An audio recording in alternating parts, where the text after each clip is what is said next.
Welcome back from lunch. Next up, we have Matt Kiely. Matt is a cybersecurity practitioner and student of ethical hacking.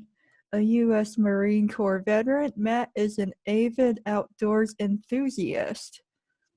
He is a graduate of my alma mater and his alma mater, which is Northeastern University. Matt was through hiking the Appalachian Trail when the global coronavirus pandemic hit.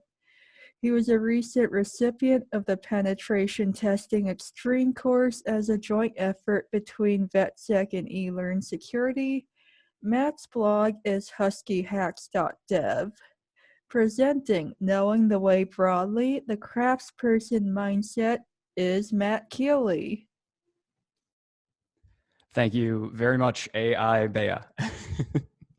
And after Kim's talk earlier today about vocal software exploitation, I'm starting to get a little worried now, but that's okay. Hello, everyone. Like Bea said, my name's Matt Kiely. I also go by the handle of Husky Hacks. This is actually my second presentation today. Earlier, I gave the headliner technical track talk on reverse engineering WannaCry. A crash course in malware RE. If I could just confirm that everybody can see my PowerPoint that I'm putting up on the screen right now. We can see it. Excellent. Okay, awesome.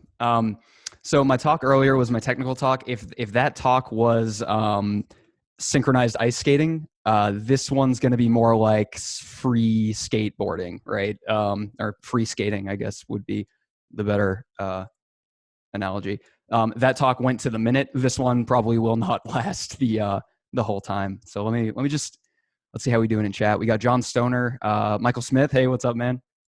We got Anthony, AI Bea, of course. Kim is in here. Kim, again, fantastic talk this morning. Sick branding colors, thank you. The colors represent kind of my my background and my story, and we'll actually go into that a little bit. So yeah, like I said, this one's going to be a little more free form, and first things first, I think we got to start it off right. This is not sponsored by Spindrift, but I do love Spindrifts. So.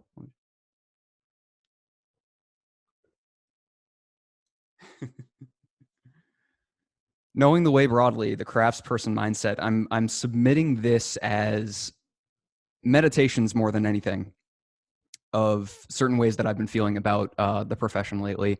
And I wanted to kind of capture and encapsulate my feelings about transitioning out of the military, what I wanted when I was exiting out and going into what wasn't a technical field to begin with, but eventually became the technical field that I'm now passionate about.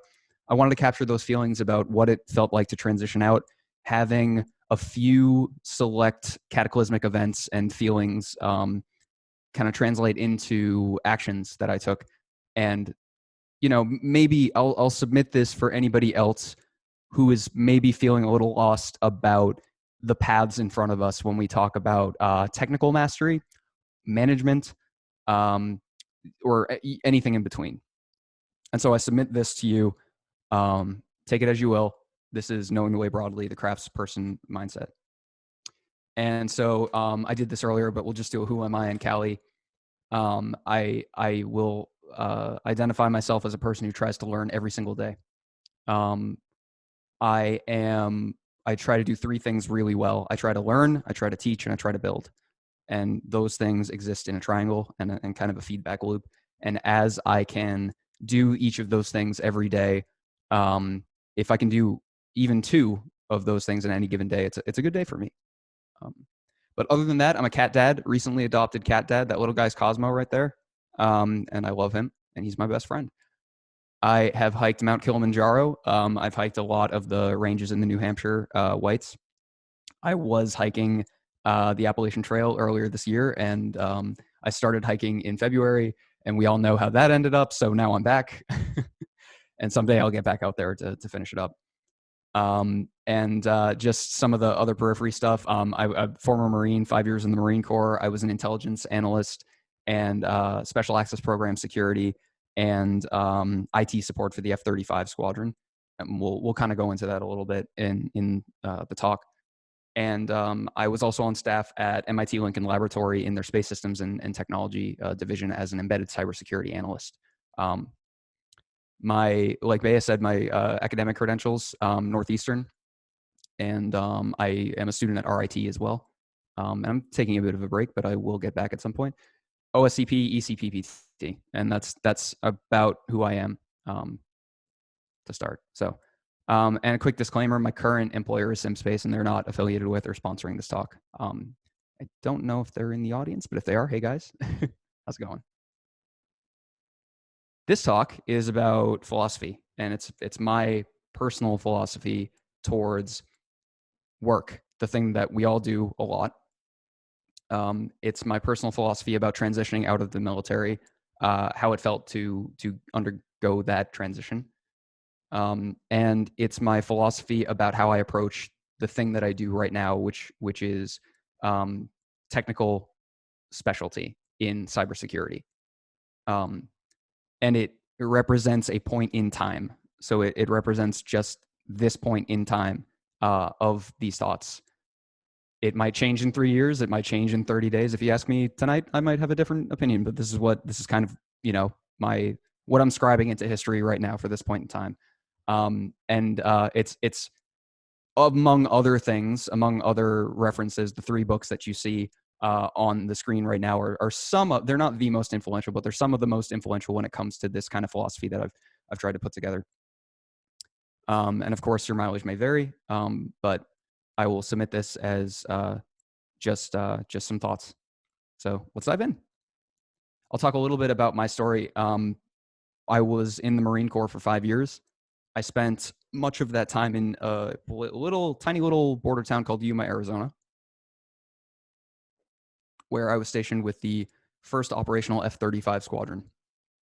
And that was one of the most interesting experiences that I could have ever hoped to get as kind of a young immersion adult. I spent time as an Intel analyst, a SAPF analyst. A SAPF is a special access program facility. It's where the secrets go to live. So I was living in there, just making sure that classified material was kept and handled in accordance with procedure. And primarily, I was IT support for the F-35. If you were to draw a triangle between those 3 things, none of those things are cybersecurity, but the middle point of that triangle seemed like it was cybersecurity to me. So by the time I was transitioning out of the military, it felt as though I was being pulled into that direction. And I didn't quite have, I had Sec Plus under my belt as a kind of requisite certification that I had to get to do any of that SAPF admin stuff. But that was it. Like I wasn't, I'd been using computers my whole life, but never as like a power user or a super user. I'd never even touched Linux. So as I was transitioning out, I immediately went into undergrad at Northeastern to finish out my last 2 years. I was lucky enough that my schoolhouse rolled a lot of the training credentials into a bachelor's degree at Northeastern. So most of it was already done. All I had to do was finish out 2 years. I will pause here briefly and say that as this is the transition track, I can highlight the importance of this kind of thing to people that are exiting the military, to have some kind of goal or project to go into as you are exiting the military. I think cannot be overstated how important that is. For me, that was undergrad. That doesn't necessarily have to be education. As long as it's kind of a big project that you can, jump right into, take enough time to decompress and relax a little bit. If you jump right into that big project after that, it will keep you growing and it will keep you on the path to becoming the strongest version of yourself. And that's a good thing. That's what you want. So I'll just say that as kind of the ancillary part of this story, which is about the transition itself. And so while I was in undergrad, I had just a fantastic combination of like luck and being in the right place at the right time that led to an opportunity at MIT Lincoln Laboratory. If you're not familiar, MIT, I wasn't when I was actually shown what this place was. MIT Lincoln Laboratory is under the administration of the Massachusetts Institute of Technology. I'm from Mass originally. when I moved away to go to the military. When I came back, that's where I lived. MIT Lincoln Laboratory is a federally funded research and development center. It's essentially MIT and the DoD putting their brains together and trying to come up with rapid prototype technology for anything the DoD needs. Hey, we need a cool jetpack that fires lasers. Okay, hey, we got some smart people at MIT. Go figure it out. The key thing here is that everybody there requires a security clearance, which was something I had. The position was embedded cybersecurity analyst, junior role in the Space Systems and Technology Research Division. And so, despite the fact that I had very little in the way of technical cybersecurity experience, had not really used a lot of the tools that you would expect a technical cybersecurity analyst to be familiar with, they saw something that made them say, let's give this guy a job. It was luck. It was being in the right place at the right time. I seized the opportunity, but that also meant that I'd be working full-time at the laboratory and full-time student at Northeastern at the same time. And so to kind of loop back to Chloe's keynote this morning, if you were able to tune in for that, her talk was about burnout. And that is one of those topics that I'm familiar with because I'm a self-attesting victim of burnout. And I did it to myself a lot of the time. So I always kind of say, you can't pour from an empty pot, right? So make sure that you're taking care of yourself.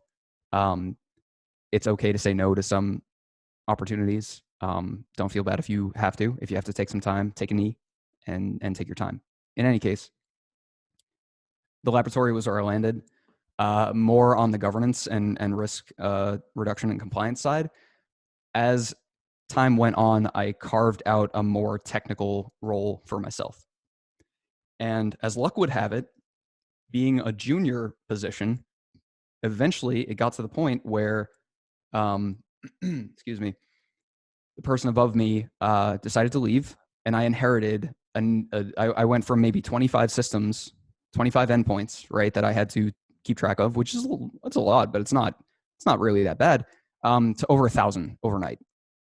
Classified endpoints that had to do with space technology and research, the environments that scientists are using to develop this classified technology. And that happened overnight. So cool. All right. Here's the problem. A big check mark for I'm on the hook for 1,000 endpoints. That's really cool. It's a classified environment. I'm working with world-class scientists, and that's something to celebrate. I was super, super happy to be given that opportunity. Big X mark. I'm now on the hook for over 1,000 endpoints, and I have no confidence in my technical capabilities. So I remember distinctly this feeling of sitting on the throne of the pretender, right? And the kind of, some people call it imposter syndrome. That was one of these key events and key feelings that I'll always remember, because I was, my name was on the line with all of these classified assets, and frankly, I didn't feel capable or ready to be able to administer the cybersecurity of those assets. And I was trying my best every day, but I still felt like I didn't know enough and I wasn't quite there. So that's like the first ingredient in the cocktail, right? So that it's this you're in an environment that is making you seem small in comparison in everything. I like to say that in cybersecurity, every computer is a city, right? And it's a city's worth of infrastructure in every single computer. And it's your job to know what's going on in that city at all given times, right? And so item one here is that I had that to my name and I wasn't confident in my skills. And so at the same time, I started to notice something else, that I started to feel pressure from my colleagues about getting into a management role instead of staying on a technical track, or even launching into, I should say at this point, a technical track. And I think this is very common, to say nothing ill of management and leadership, because we absolutely need that in organizations. That is not the problem. The problem is this kind of prescribed, predetermined, deterministic path where people think that if you are a good technical specialist, you will eventually make a good manager. And if you're a good manager, you'll eventually make a good leader. For people that believe that, I understand. And that's simply, I would come to find out, not my perspective on things. That doesn't necessarily mean it's incorrect. It's not the truth for my life, I guess. And so I'm starting to ask, as people are thinking, all right, well, CISSP is a very common kind of management style. It's not an entry-level cert by any means. It's a management kind of cert. People started to ask, do you have any plans to get CISSP, or do you want to, CISM, another one that's a management position? And it just felt inauthentic for me to say yes to that. Whereas there was another kind of idea that I started to think about, which was, what about this? What about kind of flipping that, right? If you want to be anything, and you could be a manager, you could be a leader, you could be a technical specialist, but whatever you're doing, why don't we view it from this lens? Whatever you're doing, become really good at it. And then as you move up, you're doing the same thing, but you're even better at it. And then as you move up, you get to the a plateau, or maybe a top of a topic. But then you're up there and you're doing the same thing, but you're just progressively better and better and better at it. So this idea kind of started to root in me that I don't want to be a manager, despite what people are want me to, go into. I got to do something for myself. I got to carve my own path here. And so this is what I kind of came up with. I started to launch into the kind of technical red side training, because I felt there is deep technical blue side training available, and I've taken a bit of it. But if I don't understand the attacks, if I don't understand the things that I'm trying to defend against, how am I going to be a defender? That's where these kind of technical certifications came in: OSCP, ECPPT. So that's where I started, right? And I started to try to upskill with these courses to gain a bit of a skill edge, so that I could identify when attacks are taking place, what they look like, and how to mitigate them. What eventually ended up happening is that I liked it so much that I didn't want to stop. And I liked it a lot more. I initially set out to explore the subject and get a good foundational understanding, and it launched me into a path towards the mastery of that I am maybe 1% of the way complete at this point, but try every day to get further and further along. And so that made me question that pyramid from earlier. Do I really want to get kind of, in my perspective, shoehorned into a management track, or do I want to do something for myself? Again, this is not to say that management is not its own discipline, right? People go to school and study their whole lives to become leaders and managers, but that's just not me, or it at least didn't feel like it was me.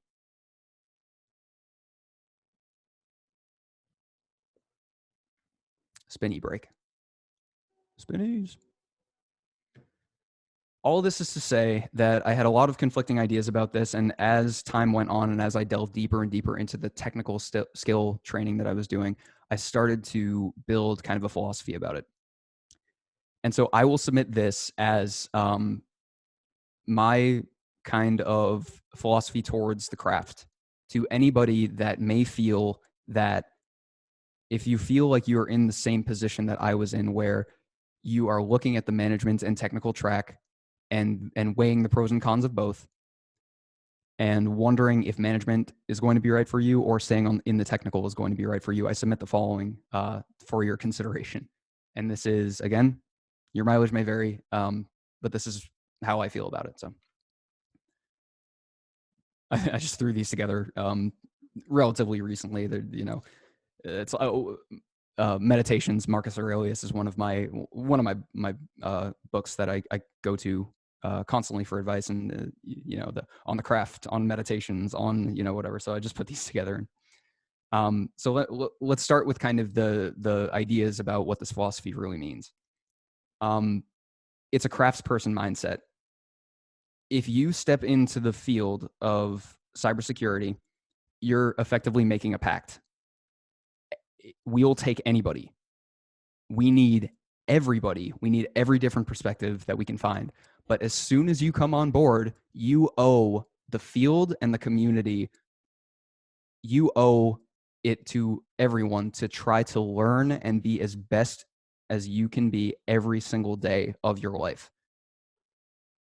So whether that is on the technical track, or that's management and leadership, or you're a lawyer and you're doing cyber law, or you're a recruiter and you're trying to excuse me, and you're trying to find the best people for the best positions, work like a craftsperson. Take your job and work at it until you are so good at it that it cannot be ignored that you are a technical master. You may never even feel like you're getting to the end of the technical mastery road. You should never feel like that. But still, every day, try to learn and build out the skills that make you into a master of your field, technical, management, leadership, or otherwise. Part of this, at the same time of that, the craftsperson recognizes the full spectrum of the field. Like I said, a lot of people want to be a penetration tester. A lot of people want to be a red teamer. That's my home as a technical specialist. That's what I love. But that's I would like to call it the wave tops on the ocean. There is a whole other ocean to explore that goes way, way down, and there are so many different topics to explore. The wave tops of technical penetration testing and ethical hacking and red teaming are important, but they're not everything. Like I said, we need writers, we need instructors, we need recruiters, we need lawyers, we need all of these different skill sets. So we need to do away with the technical elitism that comes with the field. And I say that as a technical specialist with love from the bottom of my heart for everything that we do. We've got to knock those walls down. We will be better because of it. So that's what I wanted to start with. On the subject of passion, this one I think is one of my core beliefs. Technical mastery is its own reward. If you are chasing it because of the passion, everything else will follow. The money will follow. The if you're in it for the accolades and the and all of that stuff, that will come. Don't worry about that. Focus on the small, insignificant almost tasks in front of you, because the amount of work and attention to detail that you put into those every single day are going to add up faster than you'd ever expect. So be in it for the mastery, be in it for the enjoyment of the journey. Like I said, you're never going to feel like you're a technical master. This field is way too big to do that. And again, I'm saying technical master as pick your discipline and follow it, whether that is leadership, because there's a lot of technicals in leadership as well. But so yes, the technical mastery is its own reward. Now, on the subject of mastery itself, I said this earlier, be so good at something that they cannot ignore you. You will get to the point that people will know your name and your face and your capabilities by the time and attention and dues that you've paid in the field. This is one of the greatest leverage points that you can find in your career to, if you're not interested in becoming a manager or a leader in cybersecurity, as you get to the point where you become technically proficient at something, it's a huge leverage point to have in your career and have in your backyard. So I can't overstate that enough. Work every day. Try to plus up those skills every single day. This is huge to me, absolutely huge. When you my day job, I'm at SimSpace as a content developer and content instructor.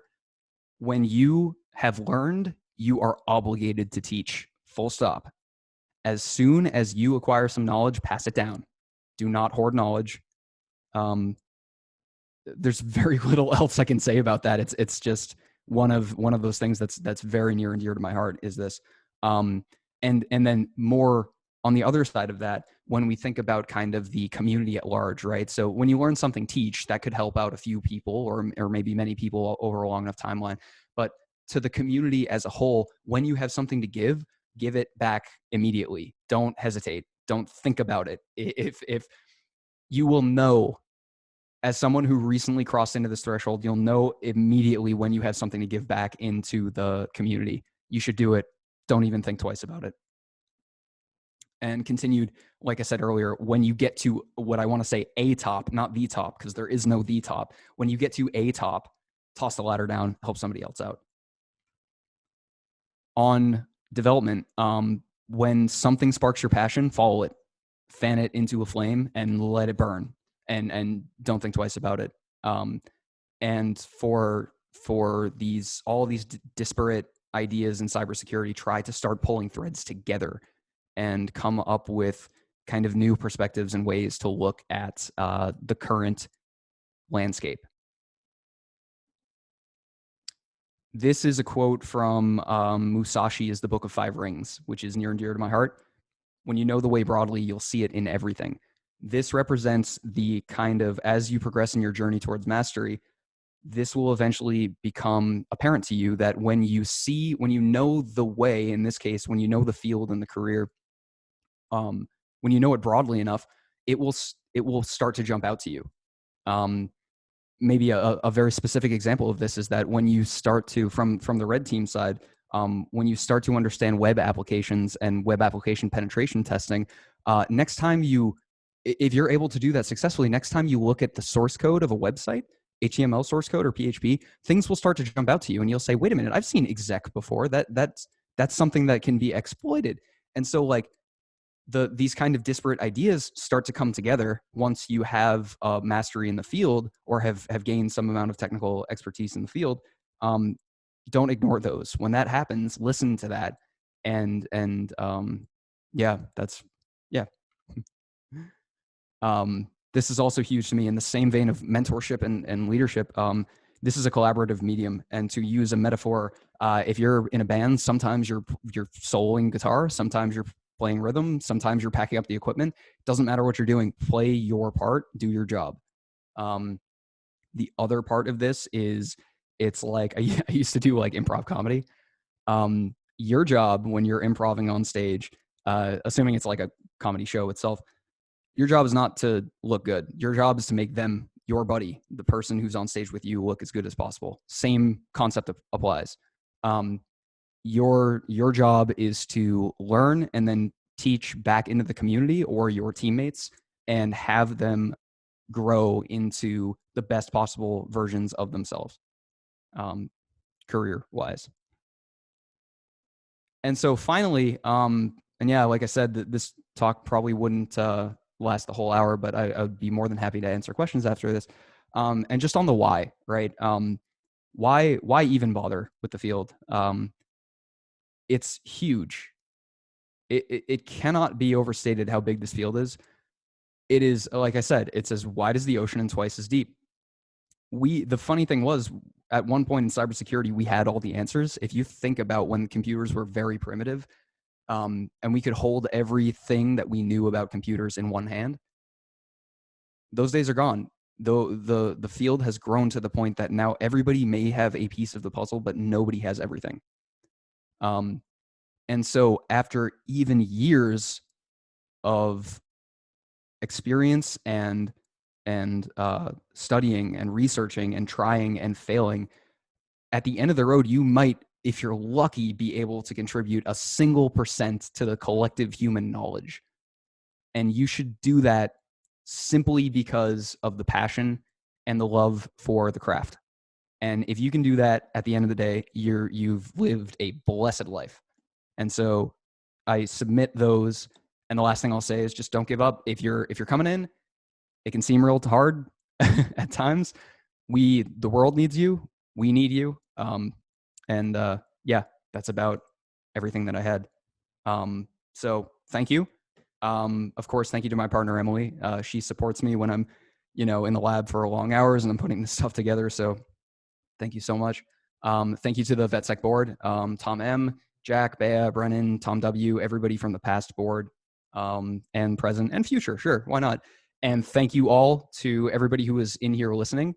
And I will just say, take care of yourself, take care of each other, and go out there and crush it. So thanks. And yeah, that's my my LinkedIn and my blog, and you can email me at huskyhacks.mk@gmail. And I know we got time, so I'll happily answer questions. And also, if they're still going on, if there are, if we can wrap up the questions, or if nobody really has any questions, I think the other presentations might still be going on. Head on over there, jump into the humanity track and the technical track as well, and go say hi. So Thanks, Matt. We have up to 20 minutes for questions. thank you, James. Thank you, Brian. Thank you, Michael, Anthony, Jonathan K, John Stoner. Thank you guys so much. It does mean a lot to me. The backstory for this is that Tom M from VetSec asked me to fill in for someone. So I thought, what kind of story do I want to tell? What do I want to give out that's not on the technical side? Because I was already doing the WannaCry demo, and so that was kind of what came to mind. Just talk about the journey and the path and your philosophy towards it. So yeah, thank you so much for coming in. Philosophies that had an influence on me. Yeah, so so Kantian. Wow, the categorical imperative. So the categorical imperative basically means it's kind of a philosophical underpinning that means there are three tenets to it, and I forget the specifics, but basically it boils down to never lie, treat everybody as if they are a person first and not just the means to an end, and treat the community well, essentially. So yeah, that's a big one. I take a lot from the philosophies that are written in the Book of Five Rings. So that's kind of like your kind of samurai stuff. Yeah, and that's about what I would say. What advice would you give yourself if you were a veteran getting out in 6 months? Yeah, absolutely. I just wrote, or I was interviewed by Cyber Media, and that was one of the questions. And so what I think I said for that, and I think I'll say it again here, is try to get yourself financially stable. That I knowing that I was going to get out, I tried to squirrel away as much money as possible so that I could make decisions from a position of financial strength. And so that's one thing. Same thing that I said earlier, have a project, have a big thing to get into once you exit service. Take enough time so that you can decompress. I was so lucky that my transition happened over the holiday break. It was in December of 2016 going into January of 2017. And so I was super lucky that I was able to like the world is on hold, right? So you go hang with your family, which is awesome. I got to just chill out for a couple weeks, and then undergrad at Northeastern picked up like very, very quickly after that. So, but yeah, take a little bit of time for yourself, write down a few of the things in your 3 month and 6 months that you want to do while you're transitioning. And then once you are kind of centered like that, go after it and attack those projects or your education or any other thing that you want to go after, is what I would say. You mentioned having projects to work on after getting out. Do you have any recommendations or know any examples from people you know? Of course, my big one, education, certifications. If you're going into the technical side, or the management certifications, so things like SAFe for teams, Scaled Agile Framework for teams, or maybe SISM or CISSP. Start there. Try a certification. Try even just a passion project. If you've always wanted to learn Python, but you've never kind of found the time, what better time to try to build a skill than the time where you're now going to move from one big chapter of your life to another one. So yeah, maybe try to pick up a skill. The big one for me was education, but it's not necessarily the right one for everybody, and I recognize that. So yeah, that's what I would say. Do I have a mentor? Any thoughts on mentorship? I have many mentors, and I've been blessed to have had many mentors right off the bat. Scott Mancini is the assistant department head of the security services department at MIT Lincoln Laboratory. He was my mentor. The some of the other managers at MIT Lincoln Laboratory, they were my mentors. I have a mentor on team at SimSpace, who we meet every 2 weeks, and we sit down for 45 minutes. We talk lessons learned, we talk things that surprised us, and we talk, hey, how are you doing? Do you feel like you're burning out? Do you need anything from the team? He is my mentor. I will say I am I did mention it in the talk, but like I cannot stress the importance of mentorship and being a mentor as well. I recently was asked by one of my old high school buddies from way back in the day to join on a team of people that had graduated our high school that are now kind of in industry, and mentor kids from my old high school in different things. And it's not just cybersec. It's like we've got the financial sector in there. We've got entrepreneurs and stuff. So he picked me to be the cybersec technical specialist mentor. And so I've been doing that. I've had a couple meetings with like kids from my old high school who have an inkling to go into the cybersecurity field but don't know where to start. So yeah, I have mentors and I've been a mentor, and I will continue it into perpetuity, gladly. I feel like a lot of veterans need a mentor when they're getting into cyber infosec to help them transition in the field. That is absolutely true. I would be so far behind if I didn't pick up the community aspect of this. So of course, this is the VetSec con, right? I'm part of the veteran sec community. They have carried me through and inspired me to do so many things that I've done. It's not even funny. I don't even want to think about where I'd be if I didn't find VetSec. So I'm talking like one time I just posted, should I go after OSCP? Should I do it? And somebody was just like, just do it, man. Like, just go for it. And I went for it, and it was a long road, but I got it. Find a community. A community can be a tribe of mentors if you think about it that way, and find individual mentors as well. And find them for different areas too. Maybe somebody is your technical mentor. Maybe somebody is your kind of life force mentor, right? The person that watches after you and says, are you feeling burned out? Is there anything you need? So that cannot stress the importance of community and finding mentors. Is finding a mentor as easy as asking in the Slack chat? It is not. It's not that far off. You will be surprised, I think, if you have built a rapport with people. You will be surprised if you ask them if you'd like to meet for 45 minutes every 2 weeks with a preset list of topics to talk about, and let's just hash it out. It doesn't even need to go 45 minutes. It could go 15. You'd be surprised at the reception of that. The other thing I would say is that don't even limit yourself to just one community. Maybe try to look outside, try to find other sources of this. I've never tried this, but I've heard anecdotally that if you just like LinkedIn message people on LinkedIn that are like high up in kind of these big companies, there's a good chance that you might get a response if you structure it correctly. So your mileage may vary. I've never actually done that, but I have read that before. How did you come up with the name Husky Hacks? Husky Hacks, from Bea knows the answer to this. The Northeastern Huskies. So we are, we're the Huskies for our sports team. And so I was a Husky coming out, and I hack. I mean, at least I try. So Husky Hacks. And yeah, so the colors, somebody said the cool color scheme. So the colors, and you can kind of see instead of the N1 here, but like in the main logo, let me just switch.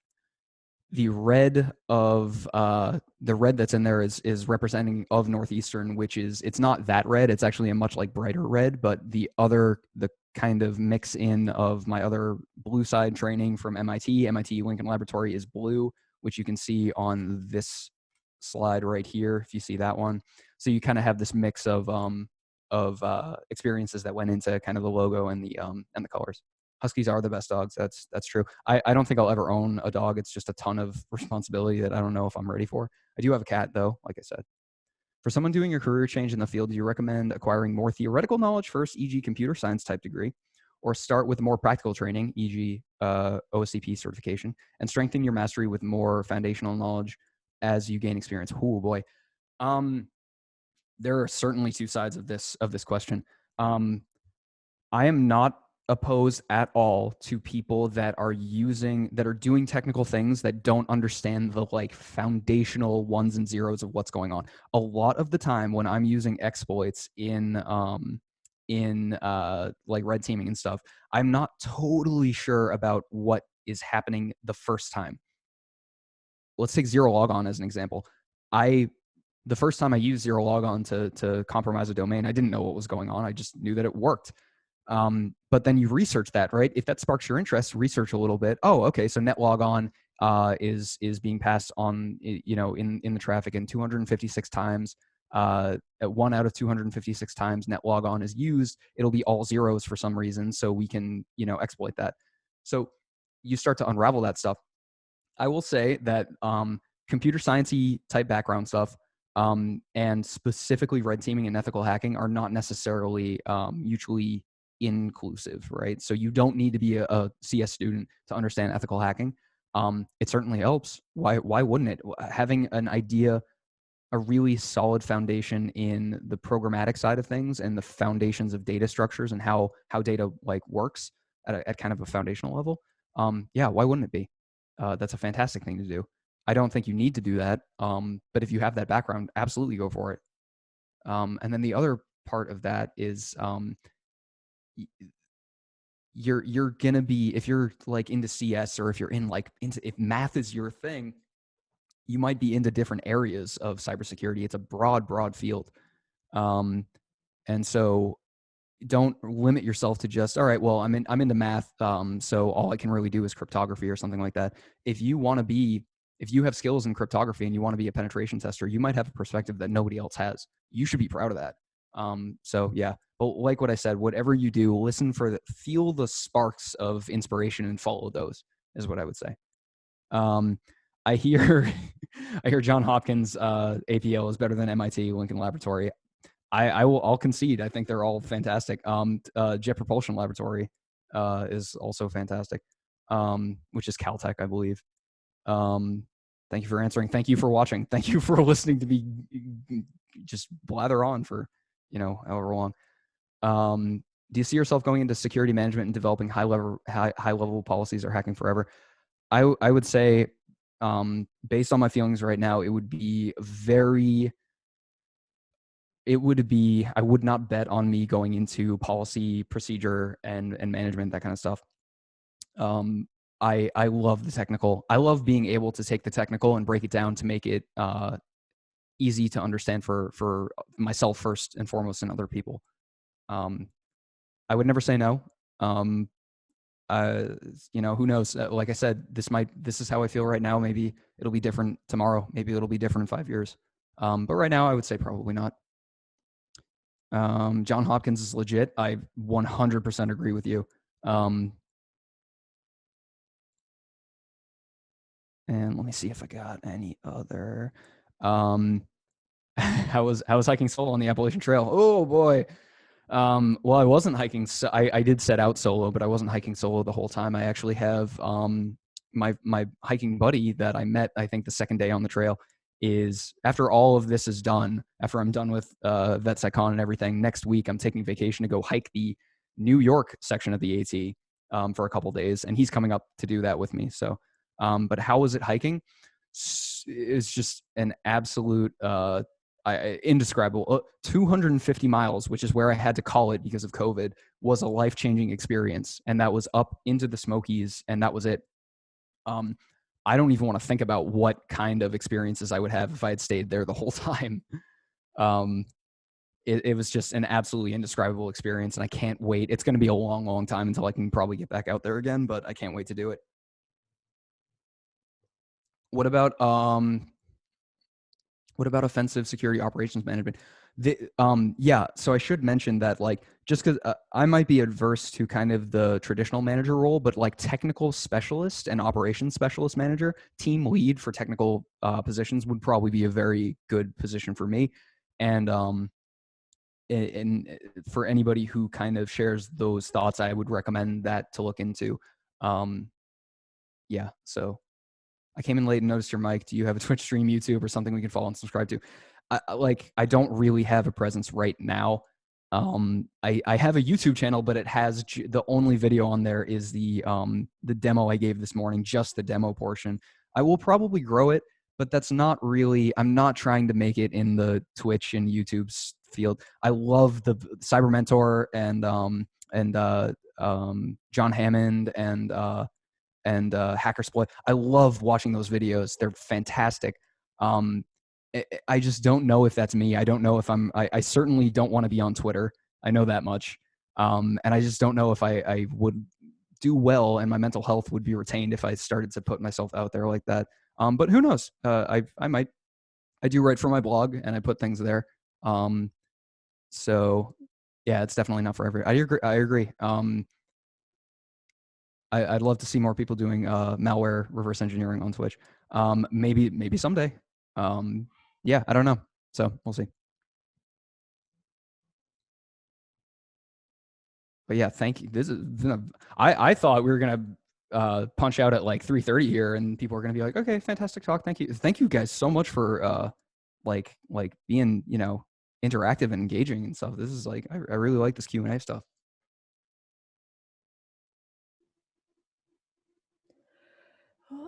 Pick the most. I got one from John.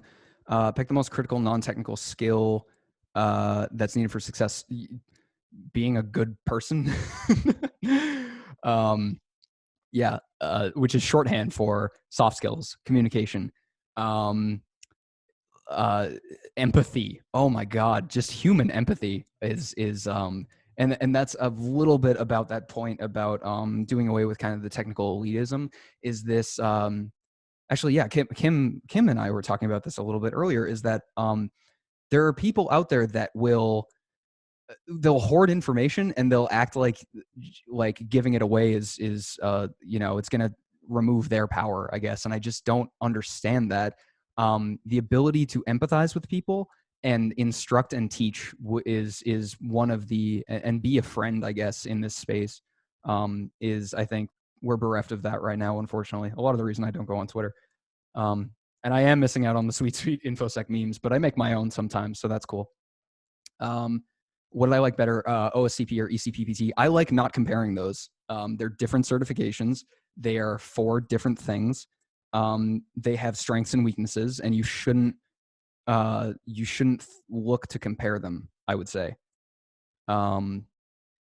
ECPPT was like, to use a military acronym or analogy, it was like A school, right? ECPPT was, all right, welcome, sit down, relax. We're going to teach you some stuff, and you're going to have skills at the end of this to go perform your job. OSCP was like boot camp. It was out of date. It was not particularly technically relevant. There's parts of it that are, and they just updated it, so I should I should caveat that by saying I tested out and got my exam results back, and 3 days later, they launched the new course with Active Directory stuff, which my course didn't touch at all. So take that with a grain of salt. But OSCP is like bootcamp. It ingrains a certain methodology in you that you will carry with you basically throughout life.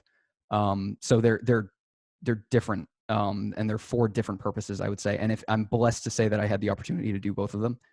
So I just won't say if one is better than the other.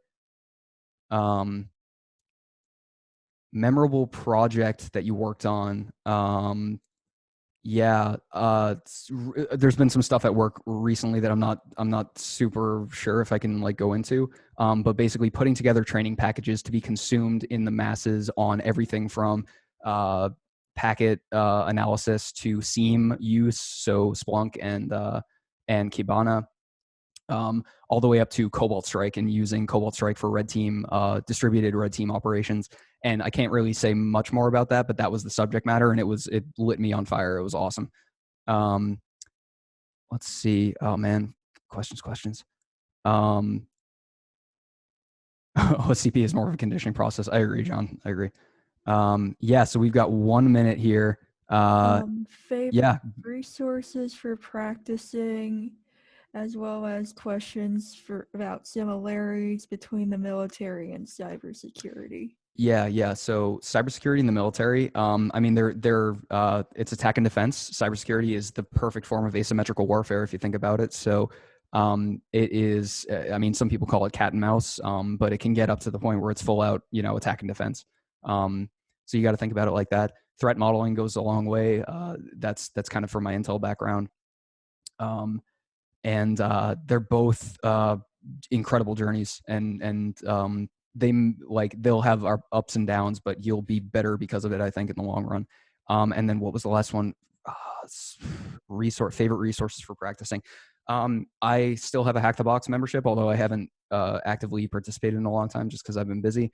Malware Unicorns, RE 101, that was a lot of my talk earlier was based on that. Try Hack Me is coming up. That's pretty cool. I've done I think one room there, and it was an RE room. So that was pretty cool. Other resources, YouTube, Google, and yeah, that's about what I would say to that. And so we're at 10 to the hour. I thank you all again. Thanks for hanging out. That went longer than I thought, and I'm thrilled. Take care of yourself, take care of each other. And I'll see you guys when I see you.